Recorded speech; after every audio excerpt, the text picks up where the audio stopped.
बिस्मिल्लाहिर्रहमानिर्रहीम। अज़ीज़ान मोहतरम बिरादर इस्लाम, एक अहम टॉपिक के लिए आपकी खिदमत में हाजिर हुए हैं। परवरदिगार आपको सलामत रखे, हक़ाइक़ को बयान करने, हक़ाइक़ पर अमल करने और हक़ाइक़ को समझने की तौफ़ीक़ अता फरमाए।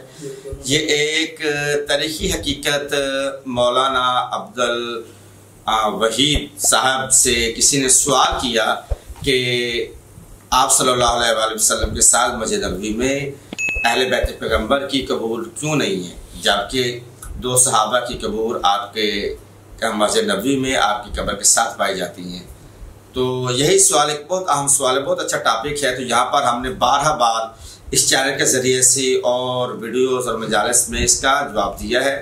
तो हक़ तो यही था कि जो सबसे प्यारी, सबसे ज़्यादा महबूब तेरी शख्सियत और जो रसूलुल्लाह सल्लल्लाहु अलैहि वसल्लम के बाद जिसका विसाल हुआ वो सैयदा ख़ुतून सलामुल्लाह अलैहा है, उनका ज़्यादा हक़ था कि आपके पहलू में उनकी कब्र को जगह मिलती, मगर वो हुजरा, वो कह ले के जगह वो उम्मुल मोमिनीन बीबी आयशा सिद्दीक़ा रज़ियल्लाहु अन्हा के मुसर्रब में थी, तसर्रुब में थी।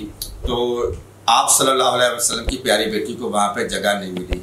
इसी तरह तारीख़ गवाह है कि इमाम हसन ने भी इमाम हुसैन से वसीयत की थी, एक बार जाके इजाज़त ज़रूर तलब कीजिएगा। तो उम्मुल मोमिनीन ने, तारीख़ गवाह है मुसलमान आलम की तमाम तरीक़े गवाह है कि इजाज़त नहीं मिली, तो इमाम हसन भी जन्नतुल बकी में मदफन हुए।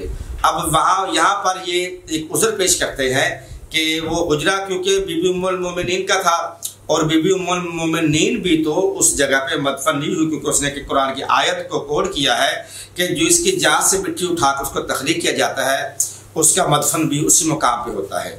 अज़ीज़ान मोहतरम, उसने इसको दलील बनाया है कि बीबी को इसलिए बाबा के पहलू में जगह नहीं देगी, उसने कुरान की आयत को दलील बनाया। हालांकि तफसीर आले मोहम्मद कुछ और कहते। बहरहाल हमें इस टॉपिक की तरफ बढ़ना, हमारे सामने मुसन्नफ़ इब्न शैबा की एक रवायत मौजूद है जो कि अबू उसामा से रवायत है। उसने हदीस बयान की है इस्माइल से, उन्होंने कैस से, और इस तरह उम्मुल मोमिनीन बीबी आयशा सिद्दीक़ा से ये रवायत है कि वो फरमाती हैं कि जब क़रीब वफ़ात हुई तो उन्होंने अज़वाज मुतहरात से कहा कि मुझे जब मेरा इंतकाल विसाल हो जाए तो मुझे आप सल्लल्लाहु अलैहि वसल्लम के पहलू में दफन ना करना, मुझे जन्नतुल बकी में या किसी और जगह पर दफन करना। वजह जब पूछी गई तो उन्होंने कहा कि मैंने ऐसा एक कताल किया है, ऐसा खुरूज किया है मौला, यानी कि उसका इशारा था जंग जमल की तरफ। तो मुझे यानी कि दूसरे मामले में समझाना यह चाहिए बात कि मुझे शर्म आती, हया आती है कि मैंने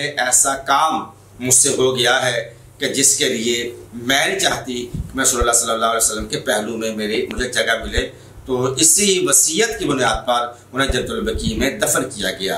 हकीकत जो बयान की गई है वो कुछ और है, रवायात कुछ और कहती हैं। परवरदिगार आलम हम सही मानों में रवायात को और हकीकत को बयान करने की तौफीक अता फरमाए।